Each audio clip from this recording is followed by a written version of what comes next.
36절까지 교대로 읽고 마지막 절 같이 읽겠습니다.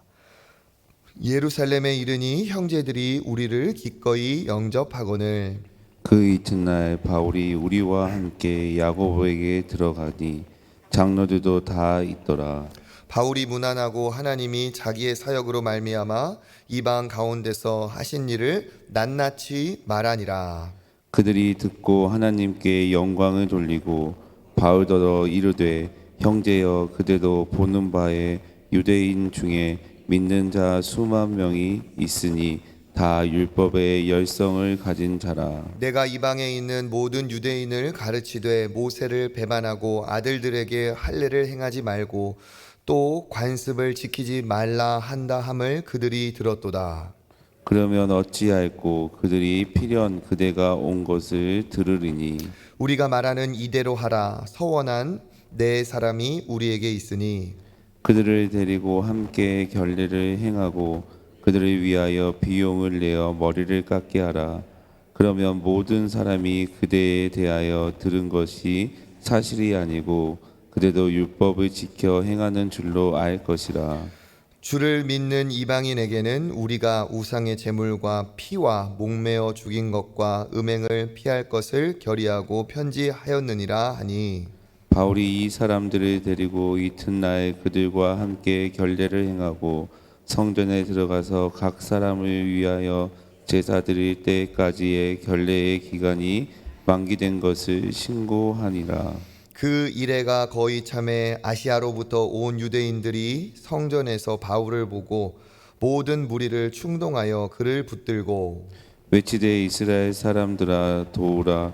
이 사람은 각처에서 우리 백성과 율법과 이곳을 비방하여 모든 사람을 가르치는 그 자인데 또 헬라인을 데리고 성전에 들어가서 이 거룩한 곳을 더럽혔다 하니 이는 그들이 전에 에베소 사람 드로비모가 바울과 함께 시내에 있음을 보고 바울이 그를 성전에 데리고 들어간 줄로 생각함이러라. 온 성이 소동하여 백성이 달려와 모여 바울을 잡아 성전 밖으로 끌고 나가니 문들이 곧 닫히더라. 그들이 그를 죽이려 할 때에 온 예루살렘이 소란하다는 소문이 군대의 천부장에게 들리매 그가 급히 군인들과 백부장들을 거느리고 달려 내려가니 그들이 천부장과 군인들을 보고 바울 치기를 그치는지라.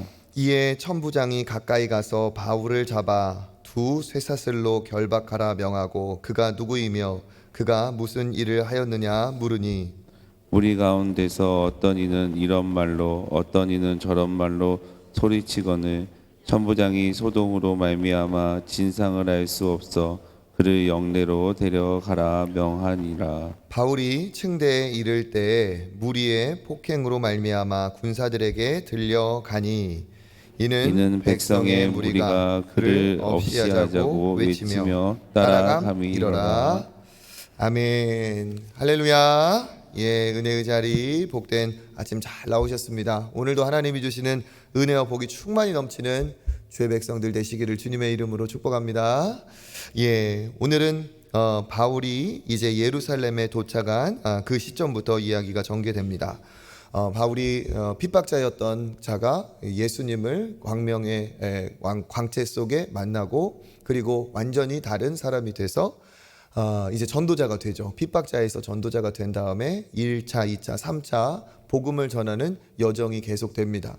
그러면서 이제 바울이 회심했을 때를 한 30 전후 정도를 생각을 하는데 그리고 나서 한 30여 년이 더 거의 이른 50대 후반 정도 되는 그 시점이 지금 이제 우리가 3차 전도 여행을 마치고 예루살렘에 돌아간 그 내용입니다. 예루살렘에 돌아간 것은 또 하나님께서 예루살렘에 가라 하시는 그런 명령도 있고 본인이 또 사명을 따라 갔습니다. 중간에 예루살렘을 가면 핍박을 당하고 고난을 당한다는 메시지가 여러 번 있었지만 그럼에도 불구하고 바울은 대표적으로 에베소 장로들과 이야기하면서 그런 얘기를 많이 들었죠. 가면 잡혀서 고난을 당하고 핍박을 당하니까 가급적이면은 안 갔으면 좋겠다는 뜻을 이야기하지만 바울은 그럼에도 불구하고 자기가 하나님 앞에 받은 사명이 있기 때문에 하나님 앞에서 죽음도 귀한 것으로 여기지 않는다 하면서 장차 나는 로마까지 하나님께서 보내실 뜻이 있다, 로마도 보아야 하리라 하는 뜻을 가지고 예루살렘으로 돌아갑니다. 그래서 예루살렘에 돌아가면서 이제는 전도 여행이 아닌 죄수의 신분으로 로마로 가는 그 여정이 시작이 되는 거죠. 예루살렘에 들어가서 먼저는 그 형제들을 영접하면서 이제 3차 전도 여행이 어떻게 진행되는지를 보고를 합니다. 이전에 만난 것과 지금 시간적인 차이를 보면 약 5년 정도의 시간의 격차가 있습니다. 그러니까 선교사로서 5년간의 이방인의 결실이 어떠한 일이 있었는지 예루살렘의 대표자인 리더인 야고보와 함께 그 장로들에게 다 보고를 하는 내용이 21장 17절부터 19절까지 나옵니다. 19절에 보면 바울이 문안하고 하나님이 자기의 사역으로 말미암아 이방 가운데서 하신 일을 낱낱이 말하니라, 그러면서 복음이 어떻게 증거됐는지 이방의 결실을 이야기를 하죠. 그러면서 동시에 기록되지는 않았지만 어려움 당한 예루살렘 교회를 위해서 이방 교회들이 모아온 헌금을 또 전달하고, 그러면서 아름다운 교제와 기쁨의 시간이 있었습니다.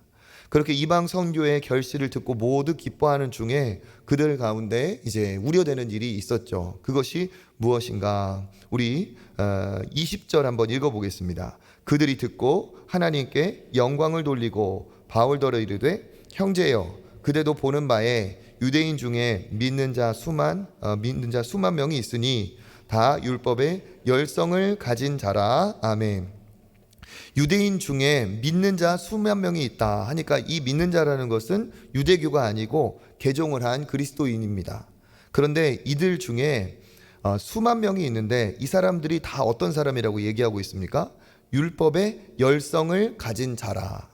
그러니까 율법으로 구원받는 것이 아님에도 불구하고 이들은 그리스도를 영접한 건 사실이기 때문에 유대교가 아닌 이제 기독교인으로 개종을 한 것이지만, 그들이 태어나면서부터 뼛속 어릴 때 할례로부터 시작해서 뼛속 깊이 있는 그 유대교의 전통, 그것이 이들에게 완전히 찌들어 있기 때문에 구원의 방법은 아니지만 이들의 삶 자체가 율법이 완전히 그들의 삶이 된 거예요. 그러니까 하루아침에 사람이 바뀌지 않죠. 우리도 이제 선교가 시작돼서 복음이 들어왔을 때 예수를 믿겠다 하지만 예를 들어서 제사는 그래도 드려야 되지 않냐, 이러한 생각을 할 수 있어요. 왜냐하면 그것과 그것은 별개라고 생각하고 내가 복음을 믿었지만 이거는 마땅히 해야 된다, 이럴 수도 있잖아요. 그렇죠? 복음으로 구원받는 건 사실이지만 그들이 아직은 그 율법의 테두리 안에 있기 때문에 그들에게 있어서 갑자기 이것을 다 버리는 것은 쉽지 않고, 자기들이 생명과 같이 지켜왔던 것을 그것을 이제 놓는 것은 어려운 상황이었습니다.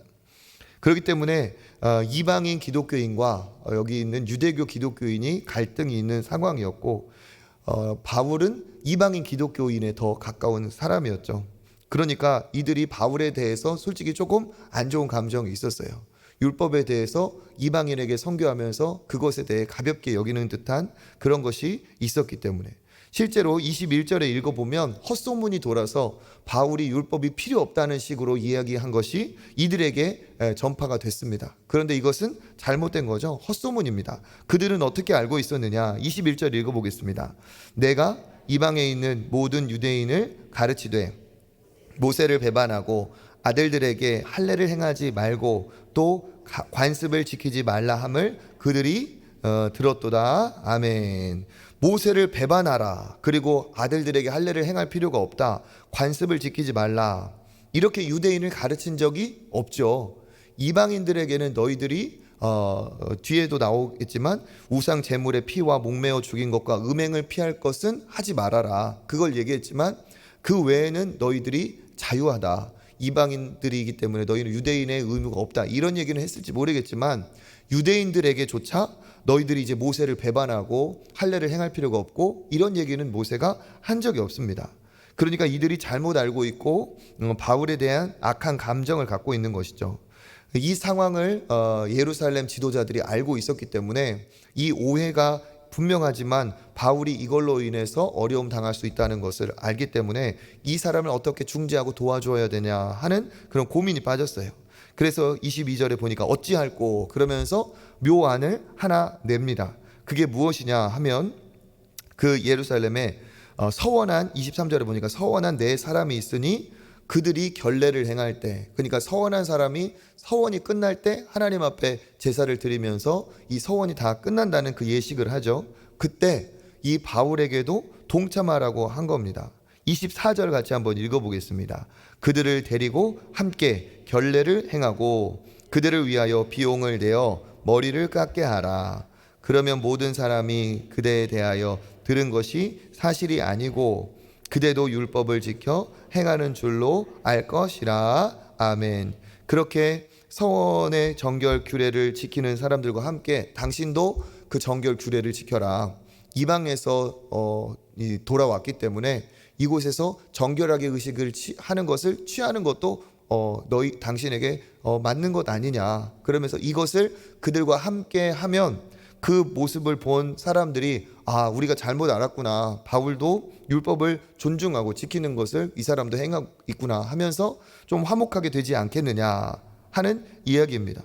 그것에 대해 바울이 어떻게 하는지 26절 읽어보겠습니다. 바울이 이 사람들을 데리고 이튿날 그들과 함께 결례를 행하고 성전에 들어가서 각 사람을 위하여 제사 드릴 때까지 결례 기간이 만기된 것을 신고하니라. 아멘.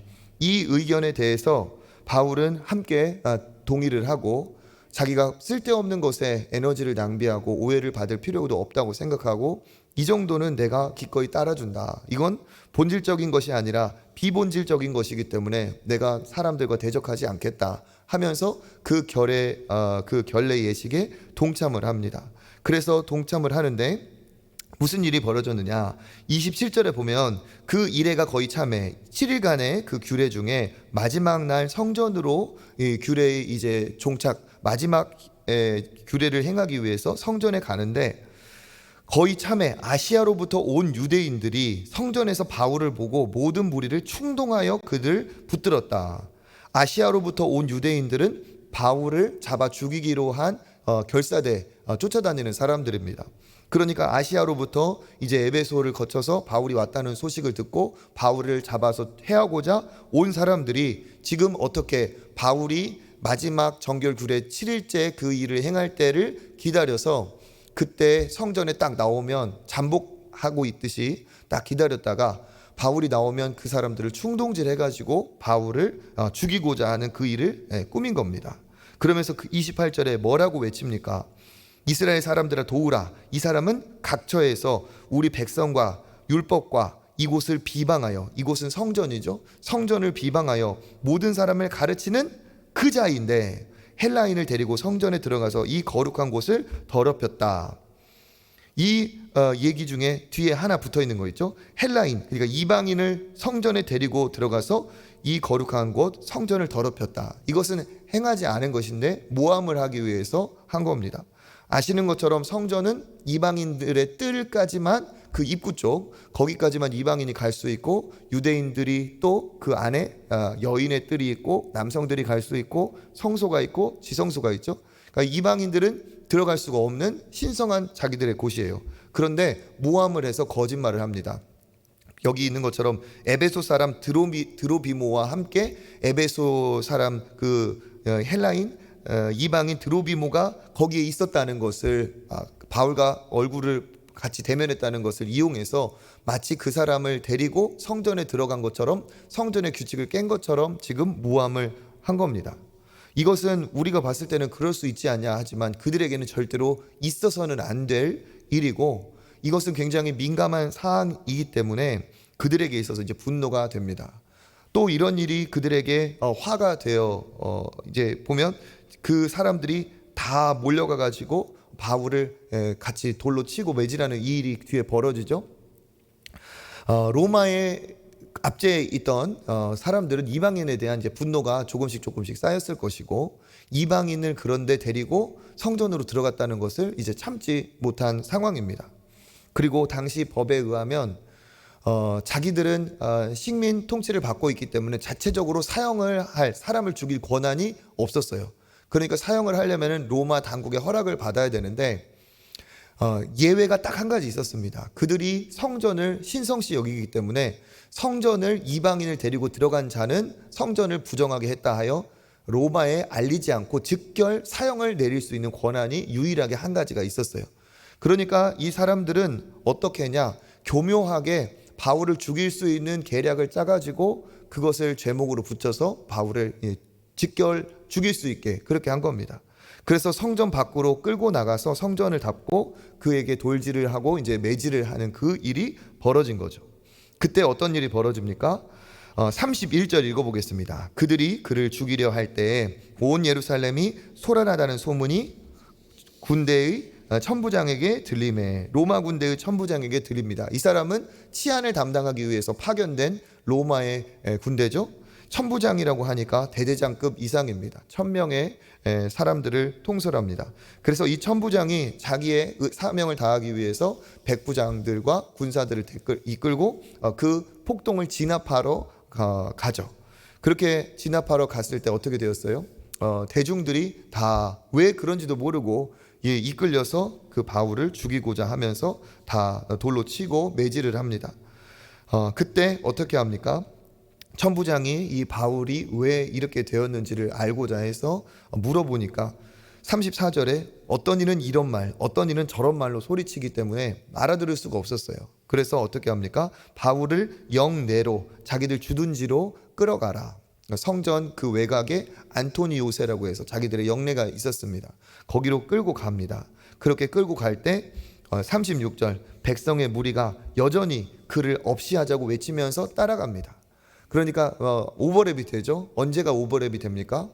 약 한 30년 전 이상 그때 예수님을 죽이라고 그렇게 소리쳤던 폭도들의 소리가 오버랩이 되고 또 첫 번째 순교자였던 스데반이 죽을 때 사람들이 그렇게 했던 것이 지금 비슷하게 돌아가는 거죠.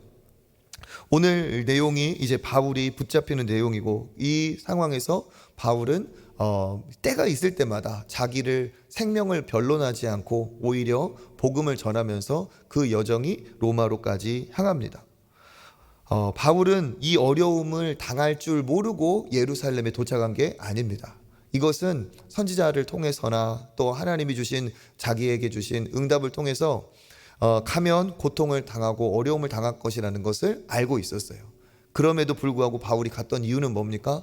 복음을 전하기 위하여 그가 사명을 감당하기 위해서 하나님께 자기의 모든 삶을 맡기고 간 것입니다.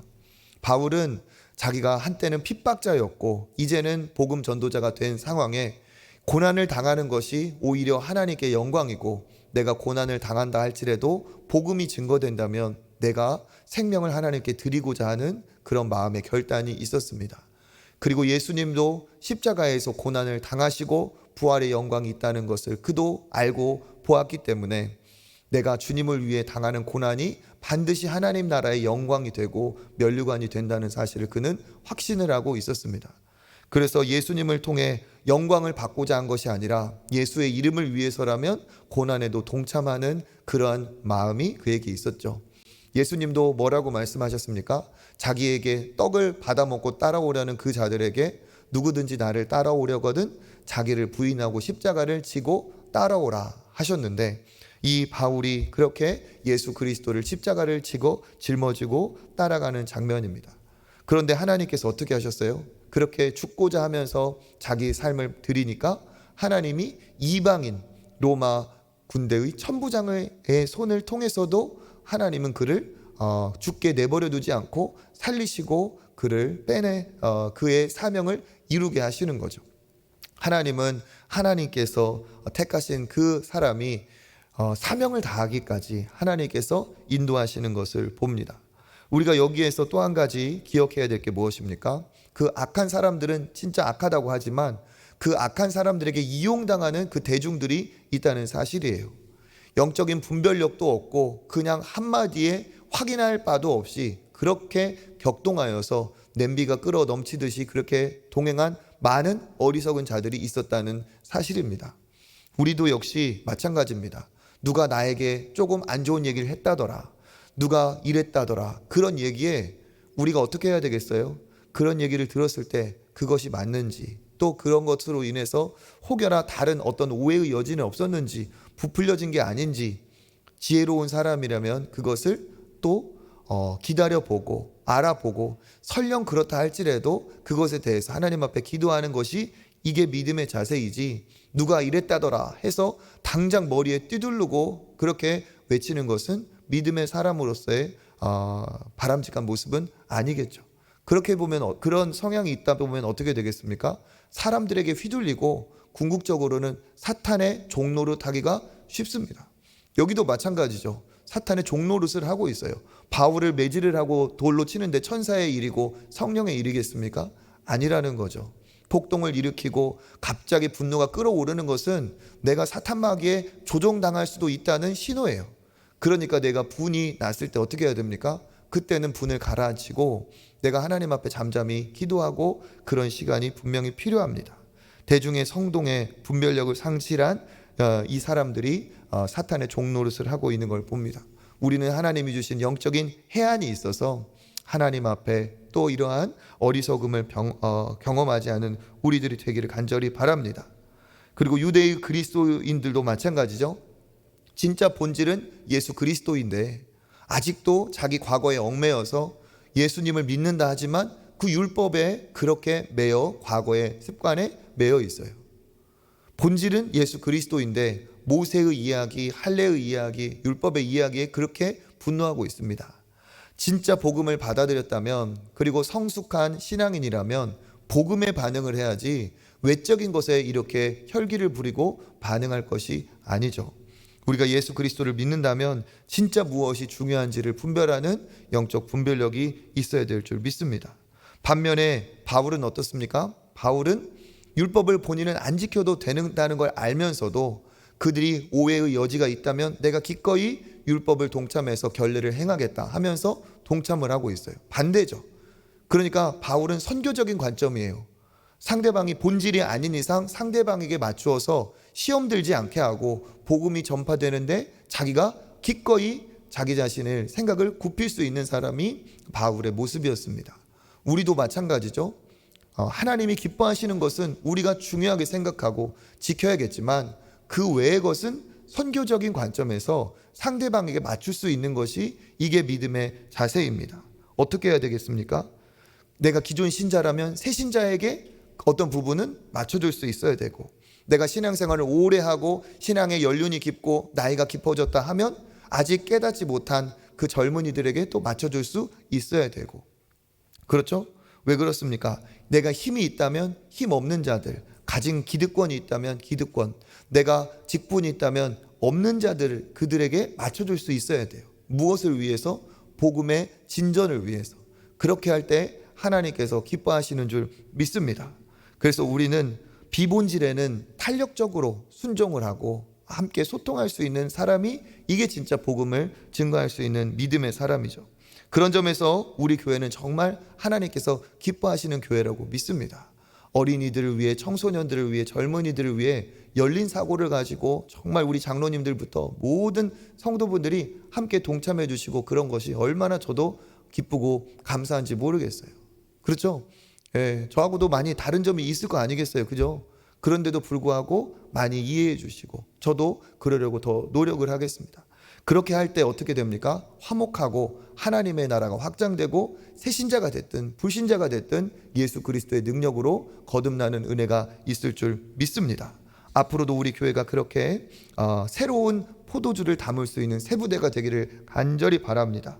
마지막으로, 하나님은 어떠한 이유라도 믿음의 사람을 건지시는 하나님이십니다. 어려움을 당한다면 하나님은 로마의 천부장을 통해서도 일을 하시는 분이십니다. 오늘도 우리가 하나님 앞에 기도할 때 하나님 역사하여 주셔서 내가 생각하지도 못한 사람을 감동시켜 주시고, 기억하지도 못하고 한 번도 경험해 보지 못한 새로운 방법을 또 우리에게 내서 살 길을, 피할 길을 주실 줄 믿습니다. 그런 마음으로 우리 하나님 앞에 감사함으로 나아가도록 하겠습니다. 하나님 감사합니다. 악한 자들이 이 복음 전도자 바울을 해하려 하지만 하나님께서 아버지 바울에게 굳은 마음을 주시고 또 로마 천부장을 통해서도 구원하는 것을 우리가 함께 보았습니다.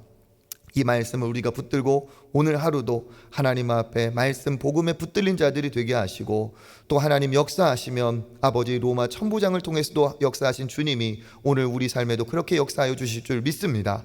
믿음을 가지고 간구하게 하시고 하나님의 역사를 보는 복된 날이 되게 하여 주시옵소서. 모든 것 감사드리며 예수님의 이름으로 기도드립니다. 아멘. 우리 이 시간 기도하며 또 개인의 기도의 자리로 나아가겠습니다. 감사로 마무리하는 상반기가 되게 하시고 하반기에도 큰 은혜와 복이 넘치는 감사의 하반기가 되게 하여 주시옵소서. 또 우리 믿음의 다음 세대들을 위해서 또 우리 사랑하는 믿음의 동역자들 은혜가 더 흘러넘치는 사랑의 공동체 초청교회 되게 하여 주옵소서. 주님 한번 찾고 기도의 자리로 나아가겠습니다. 주여